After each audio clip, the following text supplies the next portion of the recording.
So I finally got this engine out of this truck here. It's kind of a pain. A lot of help from my brother, thanks to Uncle Derek. What did I have trouble with here? Pulling, I guess, the fork. I forgot to pull the shifter fork, and then the engine wouldn't pull out.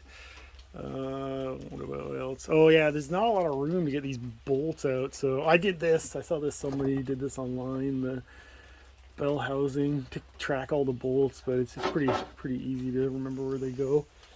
Oh, that oil filter I gotta put back in.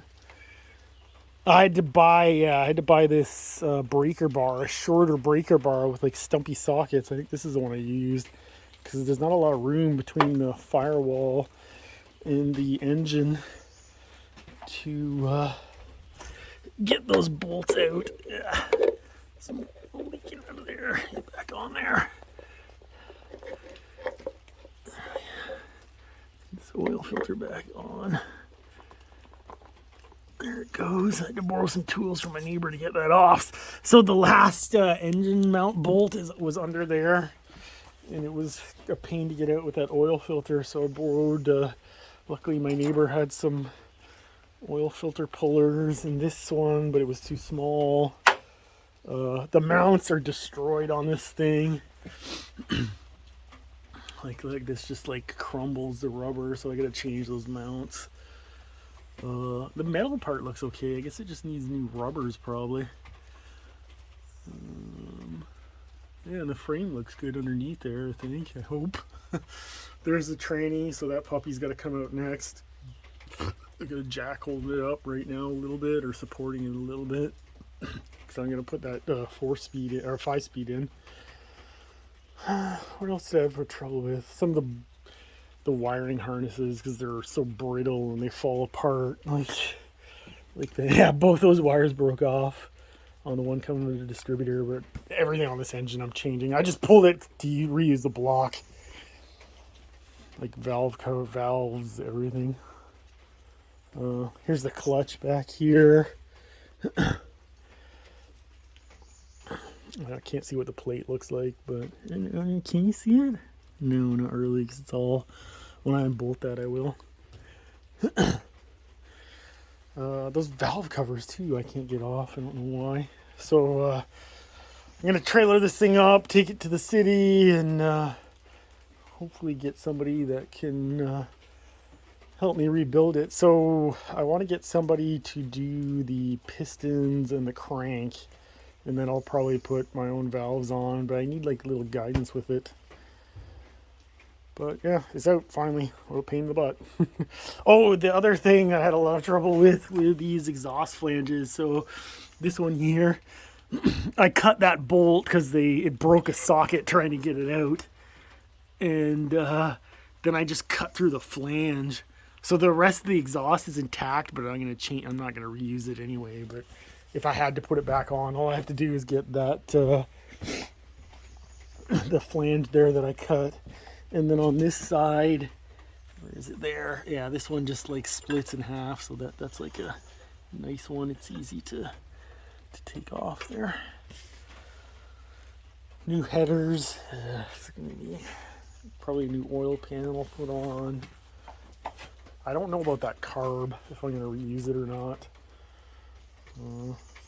I want to put MCD ignition on it. All new wires, new ignition coil. I don't know the water pump. I don't know if I'll reuse or not. I suppose I can. Yeah, we'll see. Here's the block heater still on it. But it's finally out. Thank God. What a pain in the butt. So I've been busy here. I got this engine pulled. I brought it to the garage in the city. I got it pretty close to torn down. It's pretty easy actually. I watched a video of some guy online, 2-car guys or something like that. So there, half the pistons are out.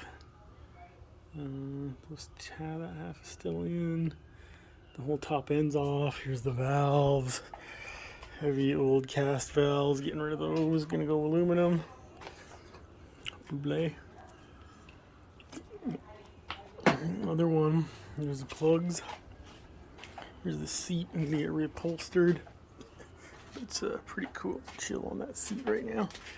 What do we got here? Somebody's done work on this thing because look at those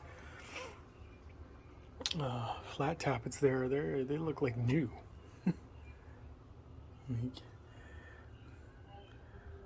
Check that out. There's no way that's 35 years old. See what the cam looks like, but here's down some of the cylinders. Get that all cleaned up. There's not. It was still running, so of course, so it's not that. It's pretty good, man. Some of the other ones I've seen people tear apart online are in way worse shape. Here's the pistons. I got them all labeled. 1, 5, 6, 2. Oil filter, oil pan. Yeah, you don't even need a manual, or I could have torn this thing apart without really even looking it up, but isn't that hard? All kinds of lots of studs here. Oh, there's the push rods.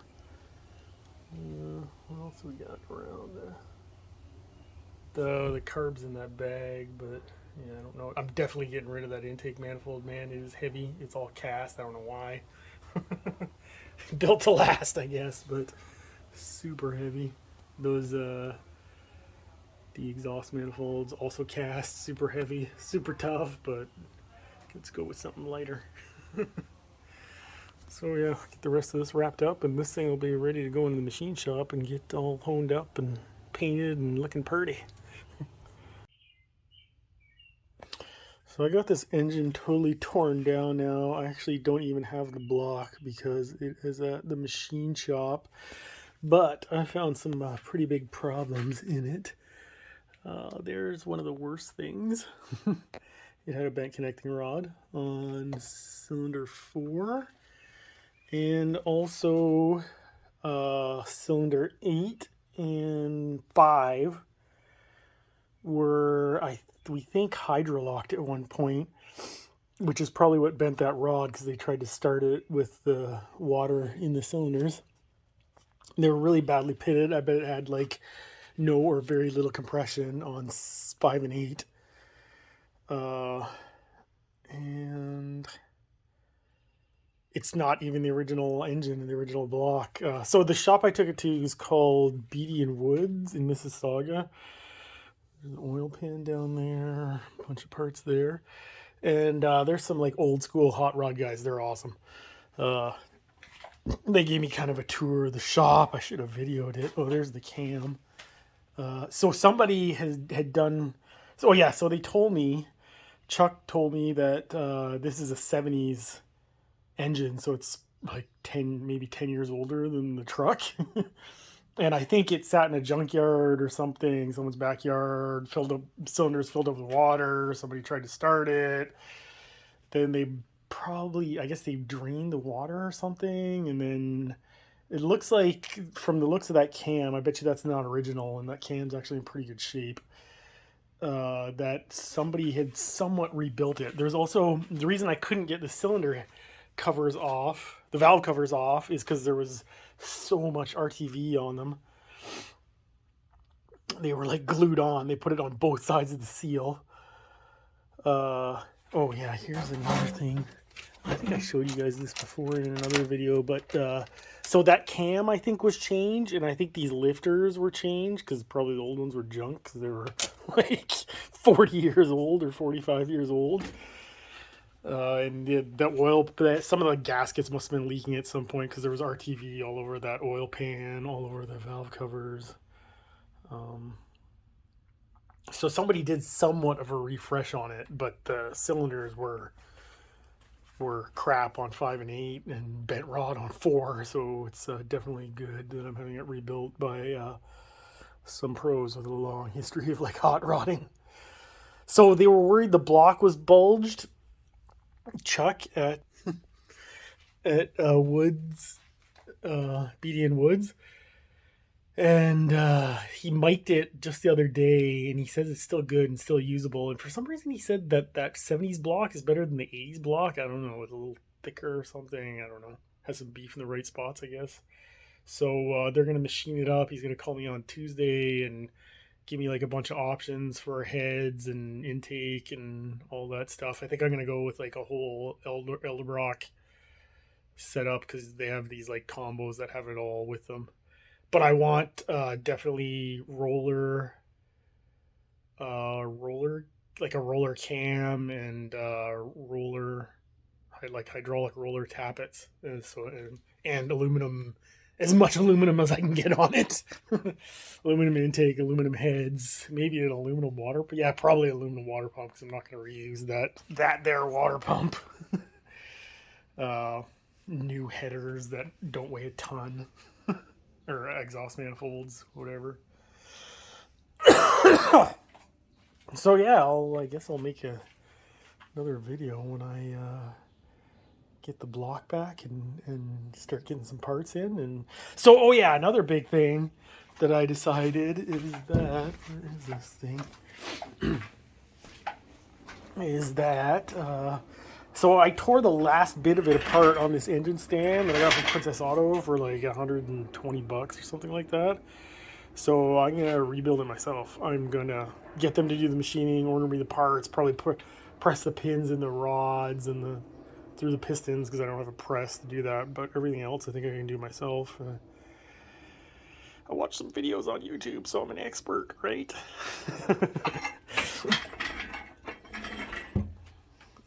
But yeah, get the block machined up and see how she goes from there. It's probably gonna be a month before they can get that back to me, but yeah, it's coming along.